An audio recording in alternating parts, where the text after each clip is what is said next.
안녕하세요 여러분. 지난 주일 잘 지내셨나요? 전 남편 살해 혐의로 구속 기소된 고유정이 범행 직후 웃으면서 통화한 것으로 밝혀졌다.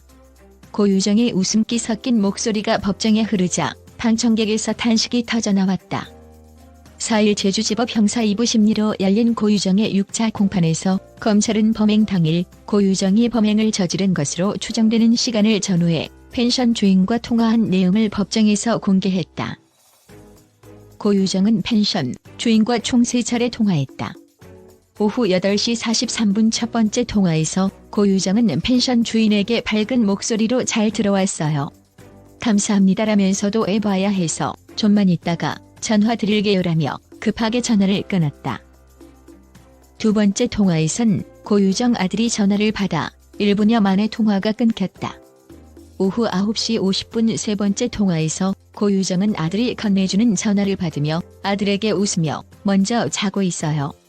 엄마 청소하고 올게용이라고 했다. 세 번째 통화를 한 시점은 고유정이 남편을 살해한 이후로 추정되는 때다. 고유정이 전 남편을 살해한 후 욕실로 옮겨 흔적을 지우는 와중에 아들에게 웃으며 청소를 하겠다고 말했다는 것이다. 검찰은 이 목소리가 정말 우발적 살인을 한 뒤 나오는 목소리인가라고 했다. 이날 공판에서 검찰은 고유정이 최소 15회 이상 전 남편 강모 씨를 칼로 찔렀을 것이라는 국과수의 펜션 혈흔 분석 결과를 인용. 다이닝룸에서 우발적으로 한 차례 피해자를 찌른 뒤 도망쳤다는 고유정의 주장과 배치된다고 했다.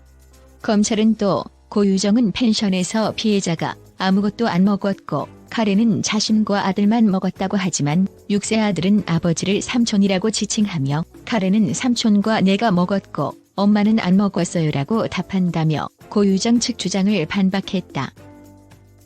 검찰은 이날 고유정이 성폭행 정황을 꾸며 문자 메시지를 주고받은 내역과 컴퓨터 화면에 검색창 30개를 띄워놓고 범행 관련 검색을 한 내용도 증거물로 제시했다. 검찰은 고유정의 검색 내용은 단순히 우연히 이루어진 검색이 아니다며 해당 검색 내용을 갖고도 고유정이 당시 무엇을 생각했고 다음 무슨 행동을 했을지에 대해 알 수 있을 정도라고 했다. 전 남편을 살해한 혐의로 재판을 받고 있는 고유정에 대해 피해자 유족들이 법정 최고형인 사형을 선고해 줄 것을 호소했다. 제주지방법원 제2형사부는 4일 살인, 사체 훼손 및 유기 혐의로 기소된 고유정에 대한 6차 공판을 속행했다. 이날 공판에는 피해자인 전 남편의 유족들이 출석해 피고인 고유정을 엄벌에 처해 줄 것을 재판부에 탄원했다. 피해자의 어머니 A씨는 유족 친술에서 지금 이 순간 저 살인마와 한 공간에 있다는 게 참담하고 가슴이 끊어지는 것 같다면서 오열했다. 이어 박씨는 지금 당장 다가가 왜 그렇게 했느냐고 꼭 그렇게 했어야 했느냐고 내 아들을 살려내라고 하고 싶다고 목소리를 높였다. 그는 피해자 아들에 대해 학교와 집, 아들밖에 모르는 아이인데 이런 아들이 아들을 만난다고 선물을 가지고 나가 지금까지 돌아오지 않는 현실이 믿겨지지 않는다고 얘기하면서 울음을 터뜨렸다. 또 그는 사건 이후 뉴스를 보면서 시신 소식이 들릴 때마다 이번에는 돌아오겠지라는 희망도 가졌지만 아니라는 소식에 끝없는 절망을 헤맸다면서 그렇게도 기다리던 시신이 아직도 돌아오지 않고 있다고 말했다. 특히 그는 피고인 고유정을 살인마로 지칭하면서 저 살인마는 속죄는커녕 내 아들을 온갖 거짓말로 더럽히고 있다. 내 아들의 시신 일부조차도 찾지 못하게 입을 다물면서 본인은 살아보겠다고 발버둥치는 게 너무 가증스럽다고 울분을 토로했다. 이어 그는 그날 내 아들을 지키지 못했지만 지금이라도 편히 쉴 수 있게 지켜주고 싶다면서 아들을 잔인하게 죽이고 명예를 더럽힌 살인마에게 법정 최고형을 내려달라고 간곡히 부탁드린다고 호소했다. 피해자의 동생 P씨도 피고인의 거짓 주장을 듣고만 있을 수 없었다면서 재판 선고 전의 형을 위해 피고인의 거짓말을 단 한 번이라도 반박하고 싶어 이 자리에 앉았다고 말문을 열었다. 우선 그는 고유정이 전 남편을 변태 성욕자라고 주장하는 데 대해 과거 이혼 소송 때 고유정의 반소장에 변태 성욕자라는 단어가 없다는 점을 들어 이 재판을 앞두고 급조한 것이라고 정면 반박했다.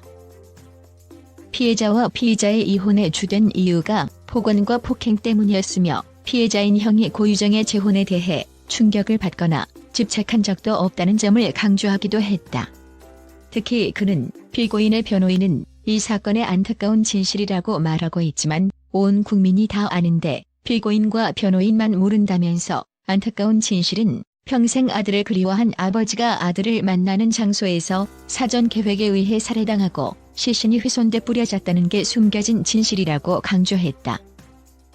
이어 그는 수백 번을 고민하다가 고유정의 동생에게 형님 시신을 찾을 수 있도록 고유정을 설득해달라고 부탁했지만 아직도 답을 못 받았다면서 모자에 있던 머리카락 8개를 봉투에 담아 장례를 치렀다. 평생 아이를 그리워하고 보고 싶어 한 형이 왜 이런 비참한 사건의 주인공이 돼야 하는지 아직도 믿기지 않는다고 울분을 토로했다. 그는 향후 이런 모방 범죄가 일어나지 않도록 시신 없는 사건이 피고인에게 절대 유리하지 않다는 것을 보여주기를 부탁드린다며 재판부에 거듭 고유정을 엄벌에 처해줄 것을 단언했다.